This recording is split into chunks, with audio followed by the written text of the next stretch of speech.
Este es el otro ejemplo que nosotros habíamos visto, que era el de regresión logística, también usando aprendizaje supervisado, y también lo que habíamos visto es que devolvía una posibilidad más de un sí o un no, un 0, un 1, de que ocurra un evento a partir de una o varias columnas predictoras, ¿no?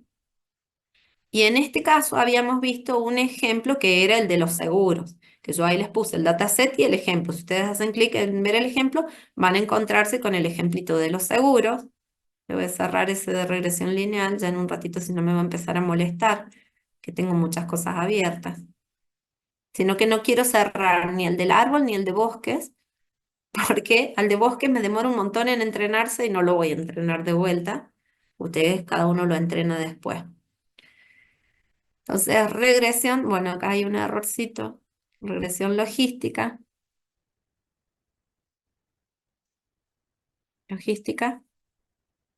em, que sería el otro modelo de aprendizaje de Machine Learning, y en este caso, bueno, tenemos importado Pandas, Matplotlib, Skylern, pero en este caso regresión logística. Este también, esta librería que se llama Train Test Split, que también la van a usar un montón, no solamente acá, sino también en redes o en otros Machine Learning que ustedes traten de entrenar, que es lo que más se utiliza, sobre todo si los conjuntos de datos son grandes. ¿Qué pasa? Recién no tenía sentido porque teníamos 5 filas nomás. ¿En qué la vamos a dividir? En este caso sí se está dividiendo. Lo típico es que de los valores de entrenamiento se divide en dos. En una parte que se reserva, una pequeña parte se reserva para probar el modelo, y la mayoría, o sea, se suele usar el 80% para entrenar, el 20% para probar. Entonces, tanto de las variables independientes como de la variable dependiente, lo mismo. Se dividen en dos, o sea, vamos a tener 4 conjuntos. X entrena, X prueba, Y entrena, Y prueba, donde los conjuntos de prueba, tanto X como Y, son pequeñitos y los conjuntos de entrena son grandes. Entonces, mientras más grande es la muestra, lo típico es dividirla. ¿Para qué? Para después poder probar el modelo y ver cómo se comporta. Entonces, bueno, ahí en este caso había que... También está el tema de la matriz de confusión, que lo que permite es, voy a tener que cerrar algunos, finalizar las otras sesiones, cierro. Y, uy, capaz que me cerró lo de los bosques. Era lo único que me importaba. Bueno, esta de la matriz de confusión, que ahora vamos a ver para qué sirve. Bueno, para este caso había que importar el dataset, que se acuerdan que le tenían que dar ustedes tenían que subir el archivito a su Drive. Y bueno, depende, hay algunos que a lo mejor te están trabajando con Anaconda, con Júpiter, y lo trabajan de manera local. En este caso, como yo lo estoy trabajando a través de Colab, bueno, lo subí, lo tengo por acá, y directamente buscan la ruta, la pegan, yo ya la tengo pegada ahí a la ruta, así que simplemente la ejecuto a la celda y listo. Y bueno, acá nos muestra, como le pusimos solamente el head, bueno, nos muestra solamente las 5 primeras filas, pero acuérdense que si ustedes le ponían eh, df.info podían ver un poquito más de información. Entonces ahí podemos ver cuántos registros tiene, nos dice que tiene 27 filas y son no nulas, ¿sí? Entonces, con cero es que compra, o sea, tiene dos columnas, la edad y la columna de compra, y la columna de compra tiene 0 o 1 si es que compra o no compra. Acá lo pueden ver. Compra son ceros y unos, son valores binarios, mientras que, bueno, tiene personas de distinta edad y en base a eso quiere determinar si las personas van a comprar o no un seguro, con lo cual se termina dando cuenta un poco de que dependiendo de que mientras más joven es la persona, menos chance de comprar tiene, ¿no? Excepto algunas otras excepciones. Entonces, para este tipo de modelo, que es un sí o un no, se utiliza ese gráfico que es como una S, ya que normalmente es un sí o un no. Entonces, es como que es el gráfico típico. Dice que va a dividir en 4 conjuntos de entrenamiento, tanto X e Y de entrenamiento como de prueba. Es lo que yo les decía recién.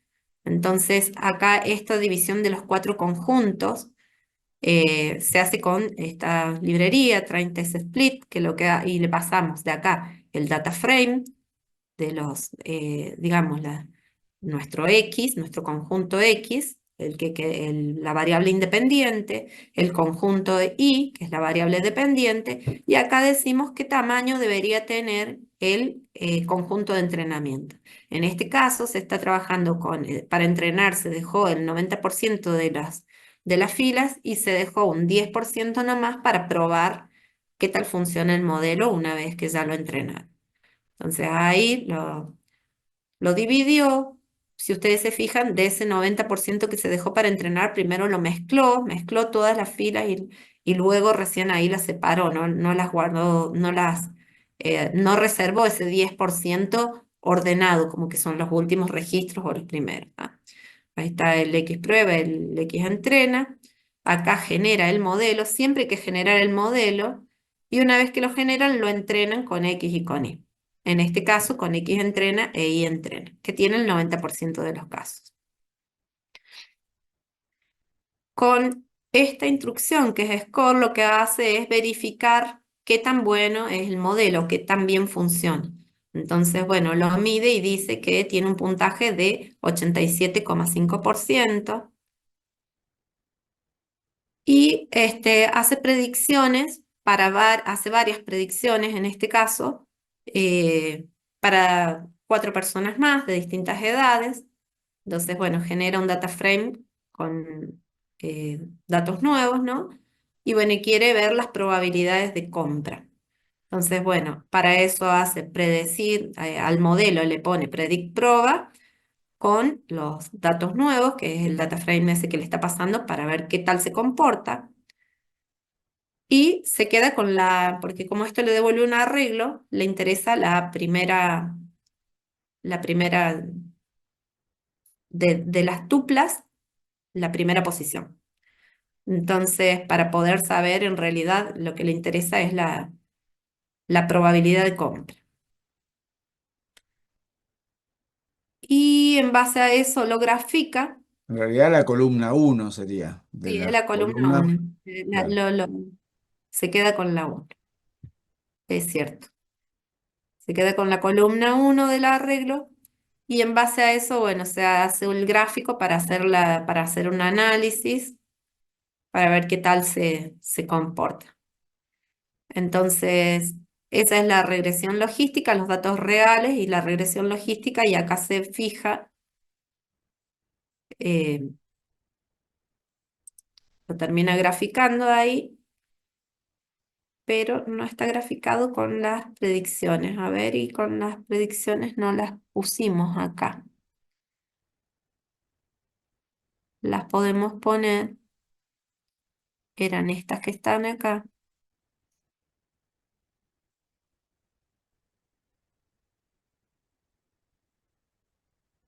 Lo ponemos por acá.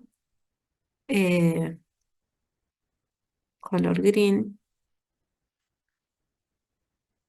vamos a poner otro color, y estas son las predicciones,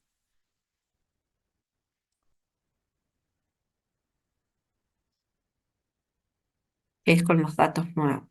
A ver,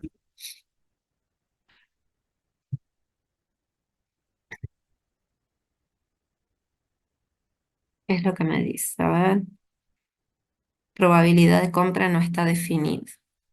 Capaz que no ejecuté esta celda, bueno, desde acá ya no venía ejecutando. Prop compra. Es esta la celda. Ahí está. No la había ejecutado, parece. Y ahí estarían las predicciones que hizo en base a los datos nuevos. Entonces, por ejemplo, yo les decía recién, tienen porcentajes de acierto o no.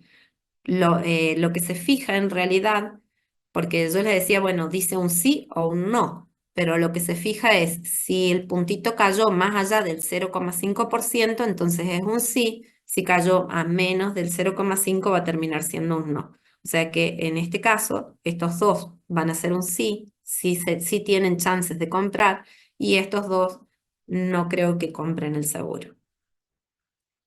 Pero siempre en términos de posibilidades, o sea, siempre son, de hecho lo vieron ahí, estos son los porcentajes de posibilidad. Este que está acá tiene un 14% de chance de comprarlo, este un 36% está. Estos son los que más posiblemente comprarían el seguro, teniendo en cuenta la edad. Y acá lo que hace es evaluar el modelo. Entonces, para eso se usa esta matriz de confusión famosa, que lo que hace es, bueno, ver cómo se comportó. Em, Fijémonos. Acá en realidad lo que dice es, ¿a dónde estaba la explicación acá? Así es como funciona la matriz de confusión.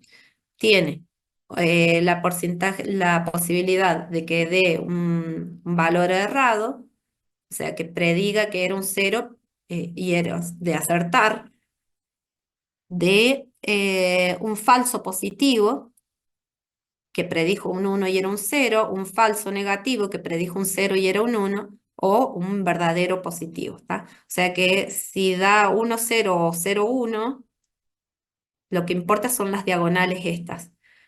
Estas que están acá serían como que los errores, ¿no? Entonces, para los datos estos, en teoría, predijo bien, y para los dos casos, ¿no? Porque por ahí puede llegar a pasar que dé errores, ¿no?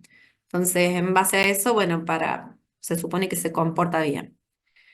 El reporte de clasificación, que es la otra métrica que se usa, ¿dónde está? Acá está. Este es el reporte de clasificación. Mide también este valor que siempre se mira mucho en los modelos estos, que es la posibilidad de que se equivoque o no. ¿Tá? Siempre siempre van a estar mirando es el accuracy, que sería la posibilidad de equivocarse. Ah, Así que bueno, acá les dice, bueno, mide la precisión, la proporción de aciertos entre las predicciones positivas, porque compara, si ustedes se fijan, dónde está acá. El reporte de clasificación, fíjense que comprueba, contrasta los dos conjuntos, el conjunto de prueba y el de predicciones que hizo. O sea,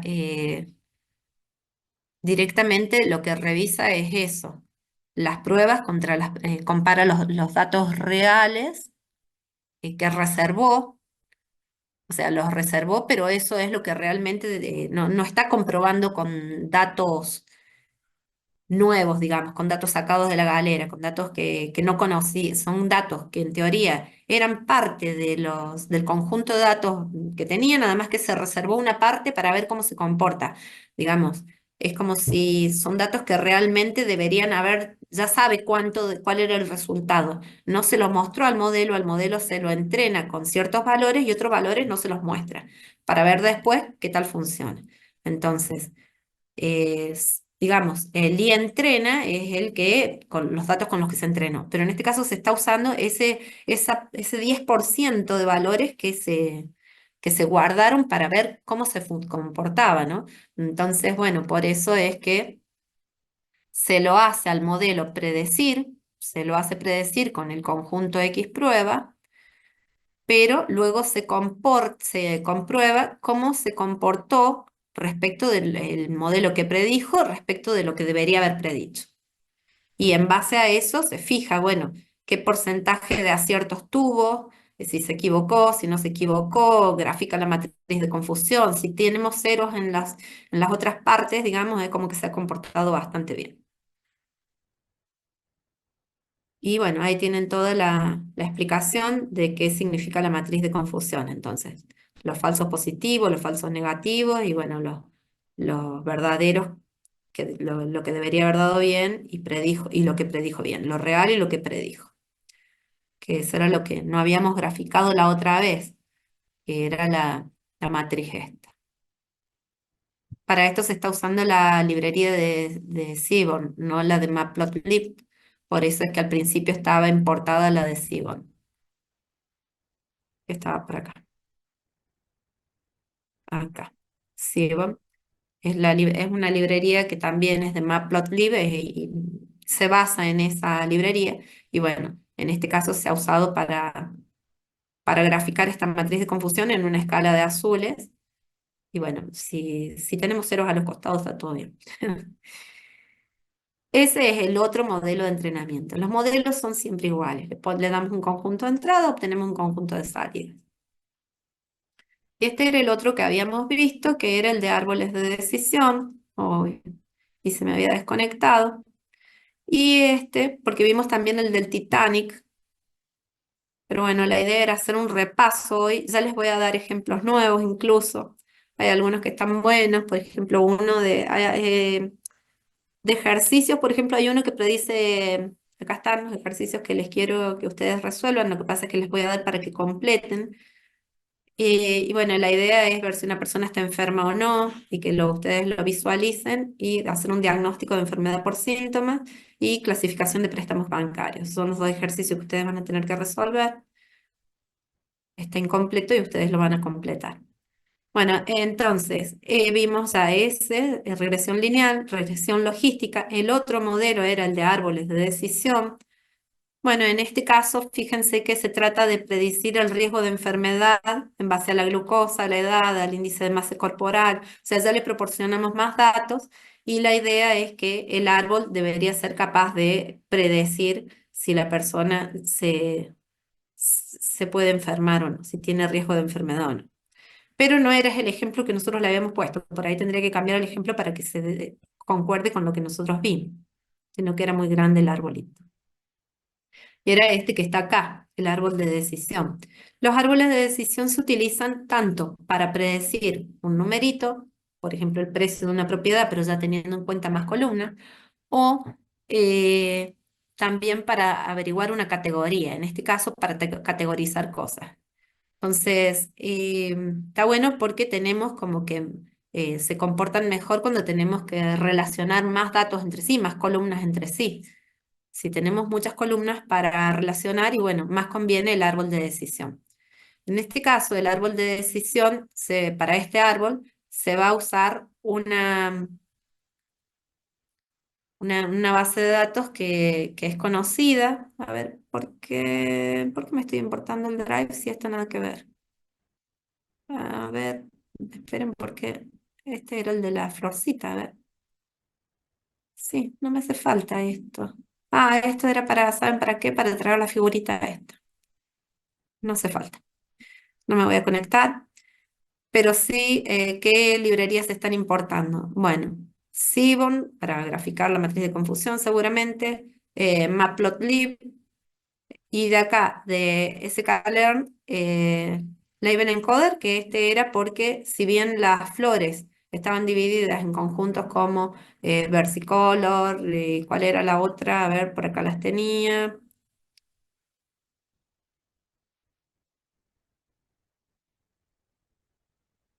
Bueno, a ver las categorías, setosa, versicolor y virgínica. ¿Ah? Son los distintos tipos de flores que clasifica. Ah, bueno, ahí estaban, especies.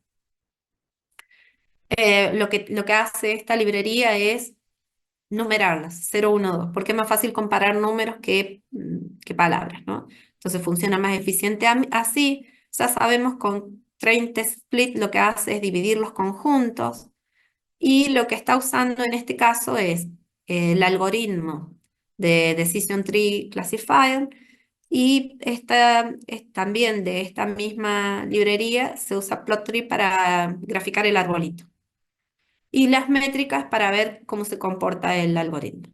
Entonces esas son las librerías. Todo esto ustedes ya lo tienen ahí con la explicación, con todo, yo se los dejo ahí.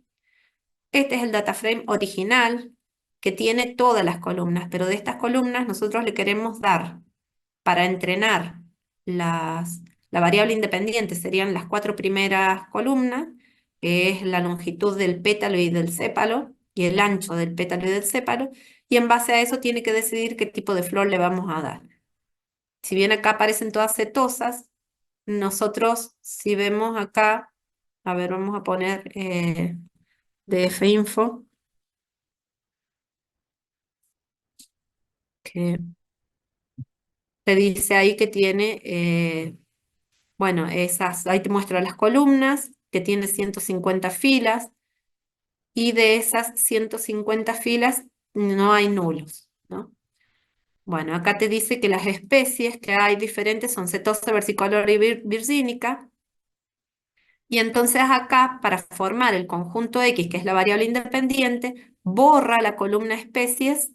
Acá con Axis 1 le estás diciendo que querés borrar una columna. Si le pones un 0, estás borrando una fila, ¿no? Pero entonces, del data frame está borrando la columna especies. Pero no es que la borra del data frame original. Genera un data frame nuevo, que es X, que lo va a generar con todo lo que tiene este data frame menos la columna especies, ¿está? Pero si yo me fijo de vuelta, acá está mostrando X, ¿no? Pero si yo me fijo de vuelta acá, ¿qué tiene DF sigue siendo el mismo.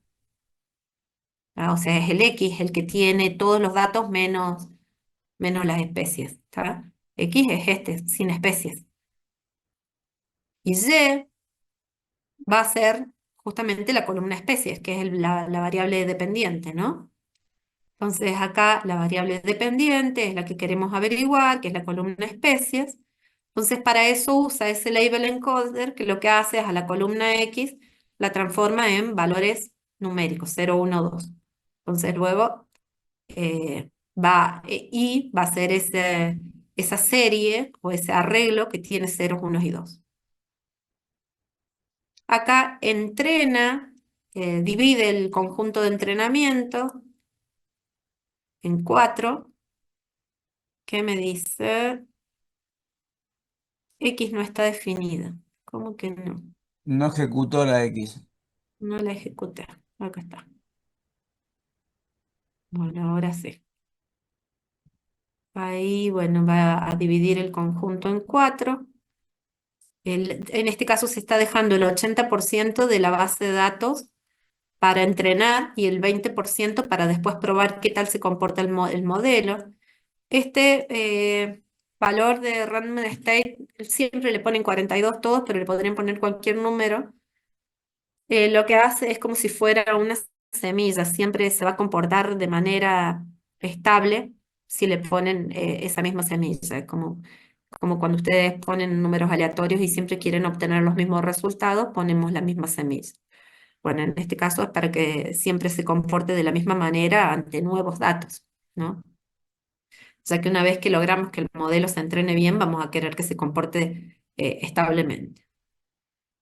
Bueno, en este caso se va a generar un algoritmo que es del tipo Decision Tree Classifier.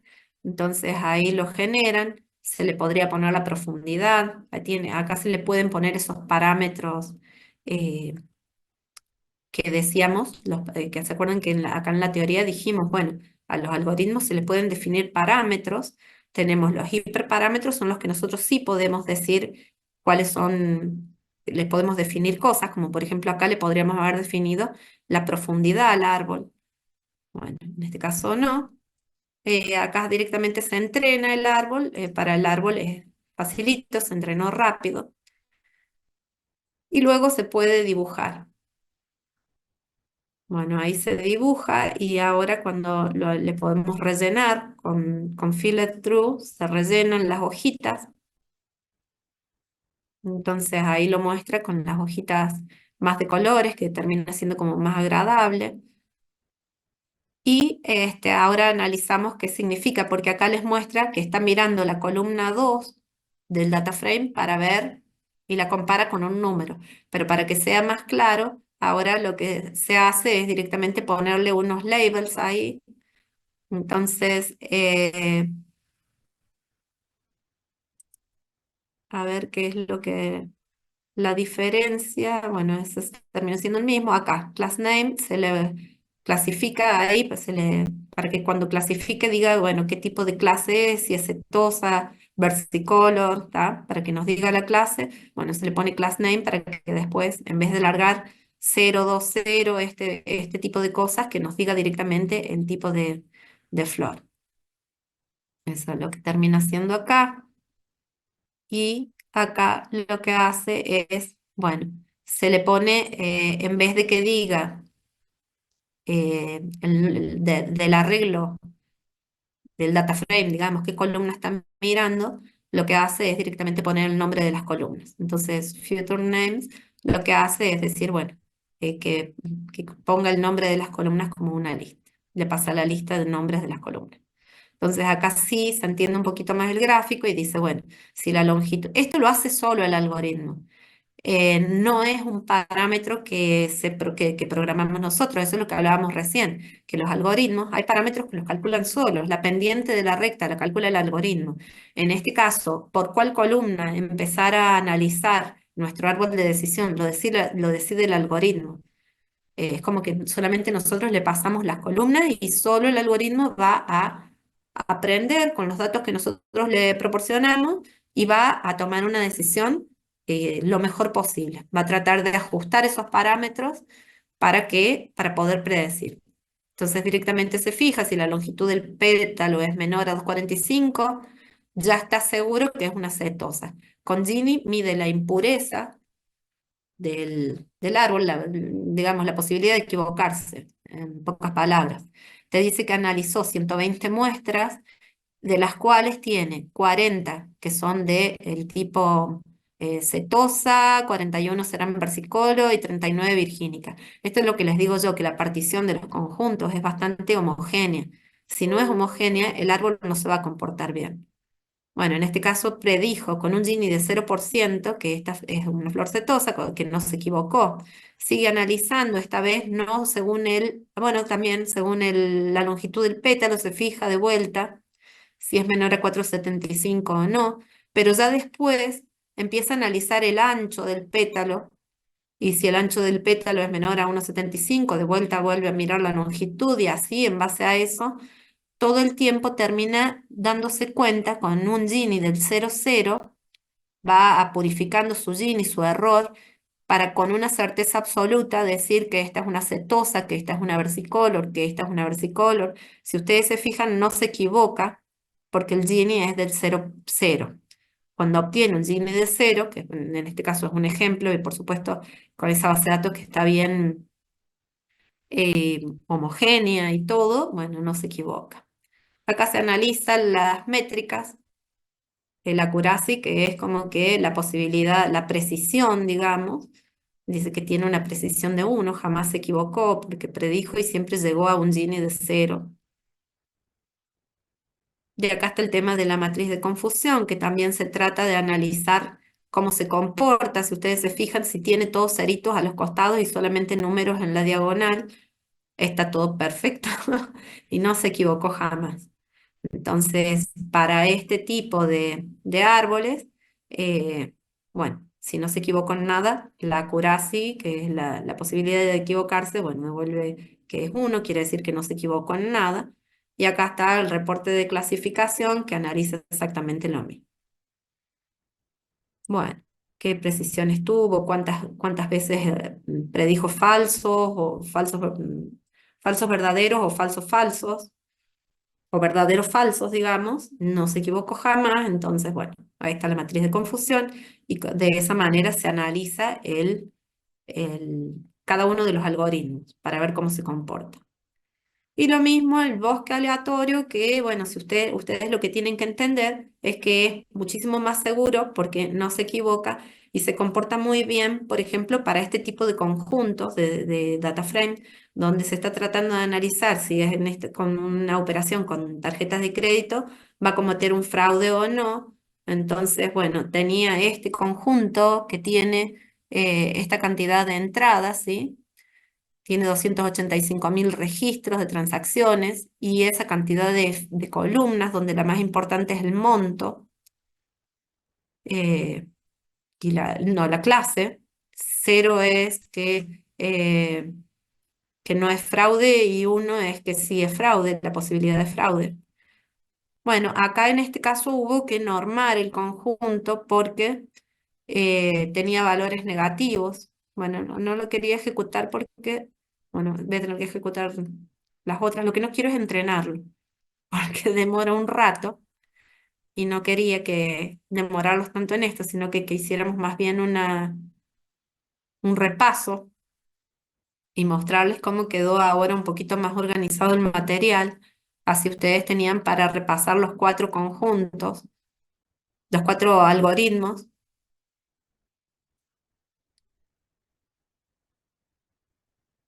y pasarles directamente los ejercicios así los podían trabajar. Pero todavía me faltaba juntarles los data frames y el ejercicio. Sino que, bueno, la idea era que nosotros teníamos planeado que teníamos un poquito más de tiempo, pero Carlos mañana ya nos quita el día y él no sabemos si el próximo miércoles también. O sea, no es que nos quita, sino que está bueno, es tiempo aprovechado para ustedes. A mí me encantaría, me encanta lo que se les está por dar. No sé ustedes qué piensan. ¿Están entusiasmados con la charla de mañana? Sí, sí, sí, porque Está bueno, para saber de qué se trata. claro. Me parece súper interesante. Ojalá que esté buena. Yo me la voy a perder porque yo mañana no sé si, no creo que pueda venir, pero si llego a poder venir, me vengo a chusmear de qué hablan. Estaría bueno. Bueno, no sé por qué está demorando tanto en conectarse, pero bueno, lo recordamos Sí. nosotros. Acá tenía números negativos, no le iba a servir porque a la hora de compararlos no son representativos. Sí, para hacer el análisis de los datos reales, todas las columnas tienen nombres que son como datos clasificados, que no se muestran, solamente se están mostrando los datos que sí se pueden analizar, los que sí se puede hacer visible, porque es información que se supone delicada, todos los datos que tienen en cuenta los bancos para ver si una operación puede ser fraudulenta o no.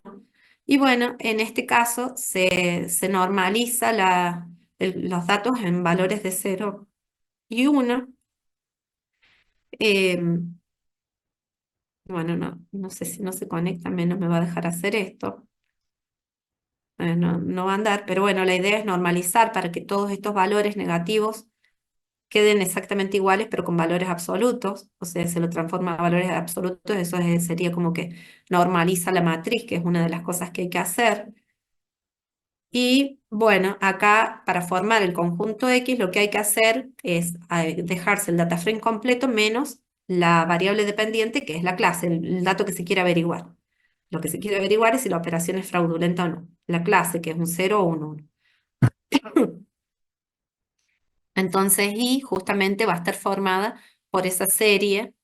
X es un data frame y es una serie, y se divide el conjunto de entrenamiento en conjunto de X prueba, X entrena, X entrena, X prueba, Y entrena, Y prueba, que tiene que ser en ese orden, usando esa misma librería de recién. Luego, yo recién lo corrí, así que, pero ustedes lo pueden correr en sus máquinas. Acá esta es la parte que les va a demorar un rato, que es entrenar el árbol. Se genera ahí con ese algoritmo, Random Forest Classifier. Se genera un nuevo registro solamente de prueba para ver cómo se comporta y se hace una predicción.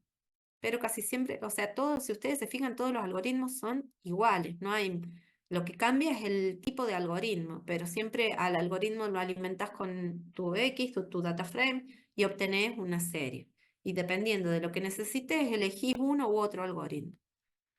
Luego hay que ver la parte de las métricas y la evaluación, ¿está bien? Entonces, de nuevo, nuestro algoritmo se llama Forest, le podrían haber puesto Bosquet. Entonces, directamente se lo manda a predecir con X prueba y luego se mide el accuracy que sería el porcentaje de precisión, que es un dato muy importante a la hora de ver cómo se comporta el modelo.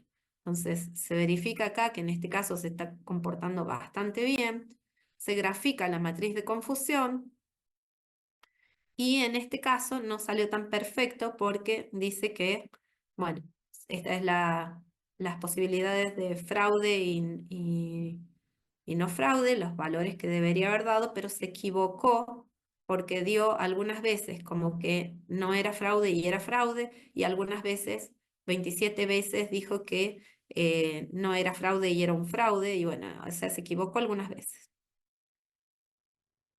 Estos datos es la cantidad de predicciones que se hizo, bien, las hizo bien, pero en estos casos se equivocó.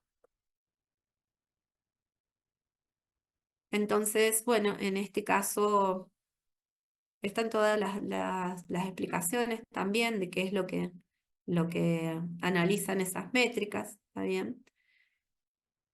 Y un poco lo que ustedes deberían tener en cuenta a la hora de elegir alguno de los algoritmos y qué es lo que, una vez que obtienen el algoritmo, que tienen que ver, analizar eso, cómo se comporta después, porque si no, no tiene mucho sentido. Ahora, yo tenía por acá uno que era, un ejemplito que era sobre eh, árboles de decisión, cómo elegir el mejor algoritmo. Acá está.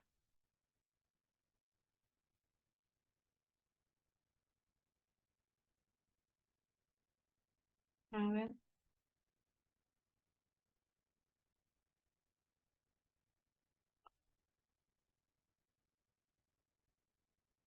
¿qué? Ah, es el mismo ejercicio, el mismo de recién, nada más que va a haber que conectarse a la base de datos. Bueno, les muestro más o menos cómo era. A ver, esperen que voy a traerme de allá del árbol, no, del bosque.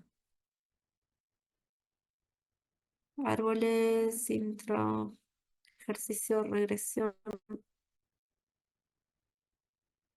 bosque, acá. Es la misma base de datos. Yo me voy a traer esto, copio la ruta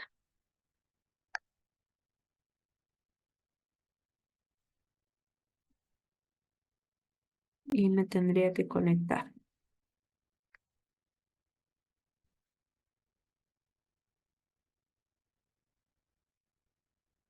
La idea es que ustedes, eh, para saber cómo es, me voy a pedir que cierre las otras sesiones.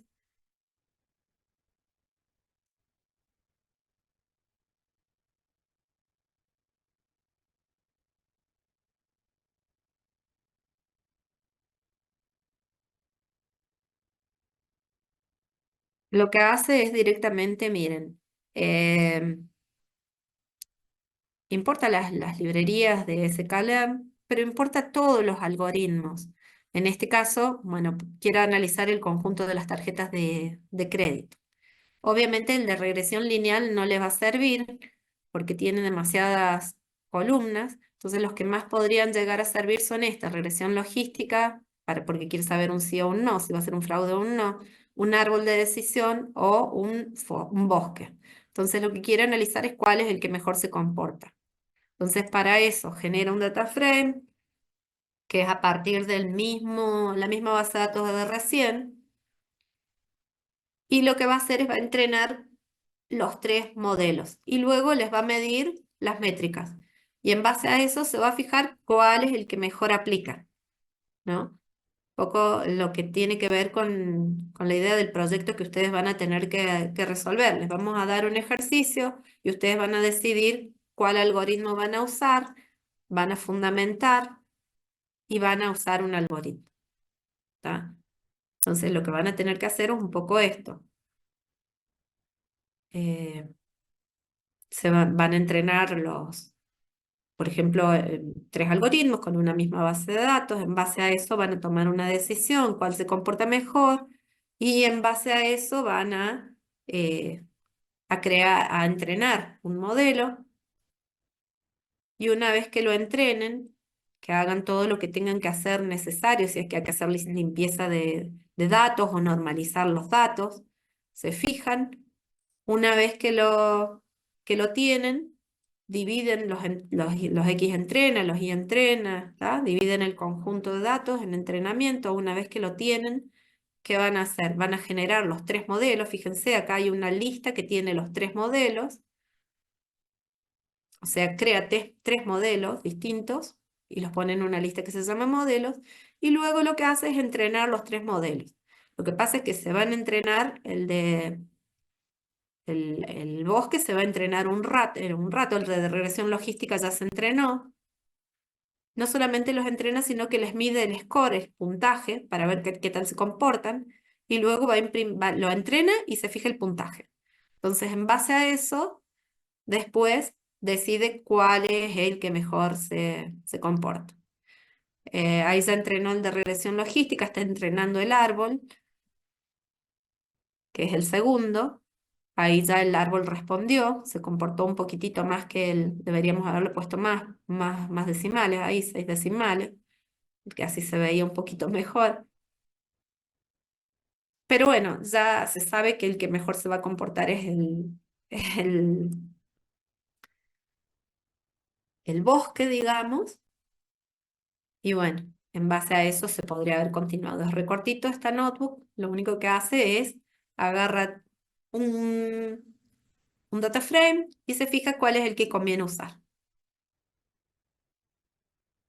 A ese se va a demorar un rato porque ya entrenó el árbol de decisión y el de regresión y se fijó en los dos en el caso del score. Se podría haber mirado otras métricas más, las va mostrando y en base a eso se toma en cuenta que el bosque aleatorio es el que mejor se comporta. Bueno, ahí les voy pasando por el chat la, eh, las diapositivas porque yo las subí, pero ahora sí que están interesados. Sí, yo también estoy interesada y me gustaría chusmear esas cosas. Yo lo tenía acá en... No sé, ¿de qué era que les iban a hablar? De escritorio. Inteligencia Y de artificial, Copilot. pero no sé sobre qué. De Copilot en teoría. Sí, pero bueno, claro. Pero Yo googleé a la persona que iba a dar la charla, pero tampoco me dio idea cuando vi el LinkedIn de qué podría ser. Ah, este es un apunte que me olvidó de subirlo, pero es sobre entornos virtuales, que por ahí está bueno. Copilot, está bueno. Bueno, voy a tratar de unirme. Ajá, siempre está bueno.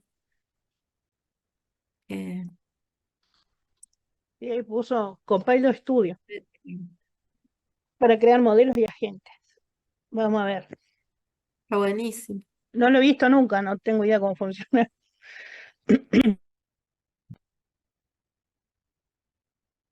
Ana Cris sí lo ha usado. Ah, qué bueno, cierto que la profe ha Yo trabajado con hasta, esto. y ella lo que hizo fue su tesis, trabajando Claro. con agentes. Entonces por ahí está bueno. Bueno, como ¿Ustedes ven, conocen quién va a dar la charla? No, no, no, yo no Ah, lo conozco. No No, tengo idea. también busqué, pero no encontré mucho. Yo quería saber qué va a dar, quién es. Bueno, Pero es, seguramente que debe ser alguien que sabe muy mucho, porque si no, no lo hubiera traído a la charla. debe tener un material interesante preparado y bueno, siempre es lindo tener una noción, porque una vez que uno tiene una noción, simplemente queda ponerse a investigar por tu propia cuenta, pero si vos por ahí no sabés o no te pusiste a ver de qué se trata o para qué se usa, y bueno, difícilmente te intereses. En algún momento se te tiene que despertar la chispa. No necesariamente Claro, tiene que ser docente, hay gente que es muy autodidacta, que se pone sola, está buenísimo eso. Pero por ahí cuando uno tiene la oportunidad de asistir a estas charlas, están muy interesantes porque a veces, aunque vos sepas del tema, presentan nuevos ejemplos, presentan nuevas cosas o te lo muestran con otra perspectiva y eso está buenísimo. sí. claro. Abre Siempre. puertas y después uno de ahí va eligiendo, me interesa, no me interesa, va bien. Por ahí, Si claro, nunca como vos uno decís, se entera, claro. conexiones. Son conexiones. Por ejemplo, bueno, te decía Cris, la otra vez estaba hablando porque tuvo que dar una charla sobre a gente, qué sé yo, bueno, y ahí nomás empezó a conectar con gente de la Nacional y ya la llamaron de acá, de allá, de la policía, y está bueno. Está bueno, sí. Siempre son re lindos esos encuentros donde uno intercambia cosas con otros, son re lindos. Bueno, va a demorar un mes mientras les voy subiendo los ejercicios, les voy subiendo los ejercicios. Si ustedes se fijan todo lo que demora en entrenar el árbol de decisión. Bueno, ahí lo dejamos un rato. Les voy a ir pasando mientras tanto este cuadernito también. Eh, también se los paso a este compartir. No tiene mucho contenido que digamos, porque medio que es sobre lo mismo, pero es un poco porque a ustedes les va a tocar elegir, o sea, en el caso práctico que se les va a dar al final, van a tener que elegir cuál algoritmo y bueno, cómo que eligen y hacer algo con eso. Y por ahí les viene bien. Si a alguien se le ocurre una mejor idea, bienvenido. ¿Quieren ir analizando uno por uno todas las estadísticas? Perfecto. Cada uno resuelve como mejor le venga. Igual el viernes ya les largamos, bueno, igual todavía están los ejercicios de árbol, pero vamos a publicar esto y vamos a publicar también el viernes, ahí les paso esto de los ejercicios de los árboles, ya les paso los data frame de los árboles de este ejercicio, clasificación de préstamo. Esperen que ya les paso los data frame, en realidad no va a ser con pd data frame, sino con pd.readcs, lo modifico. Punto, csv.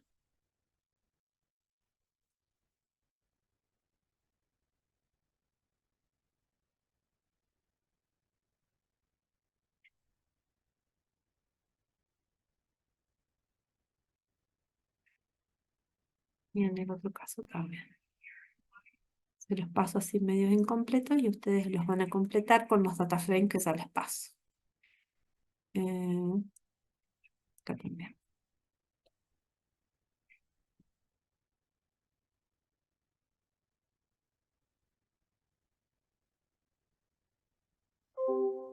Fernando.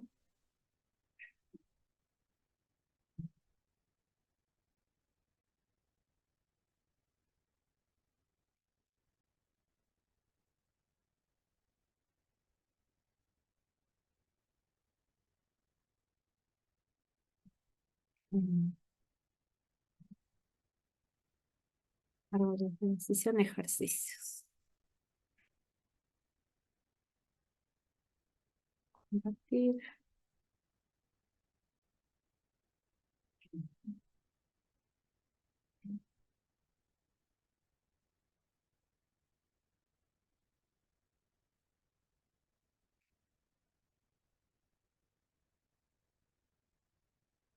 Ese es el ejercicio que ya lo subo ahora al aula virtual. Y ya les paso los data frames para los dos arbolitos que tienen que construir.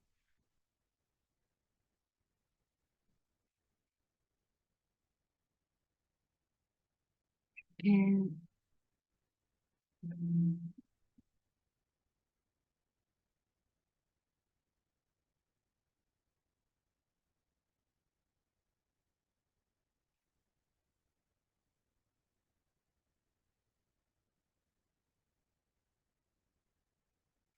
esperen que no sé dónde los metí.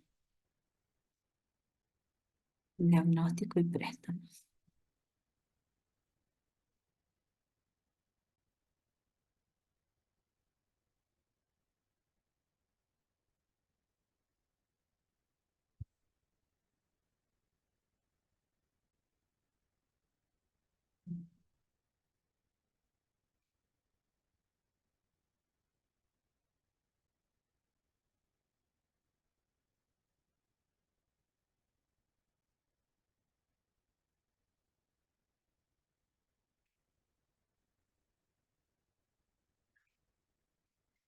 Descargo. Lo acabo de descargar. ¿Dónde me quedo? Diagnóstico, esa es una. Y el otro es préstamo.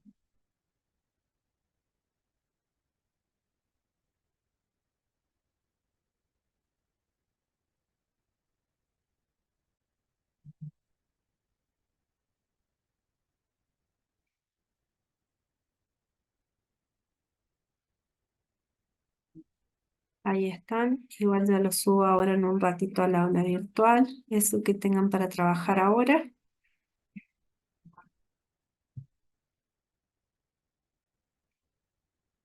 Y si quieren, les abro una sala para que puedan ver qué onda.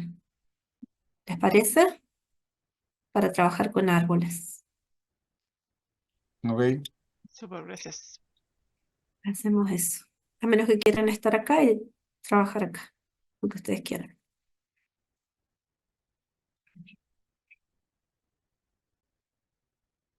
Ahí abrí las salas. Porque tampoco tiene mucho sentido si uno no se pone a serio, uno repite como loro y no.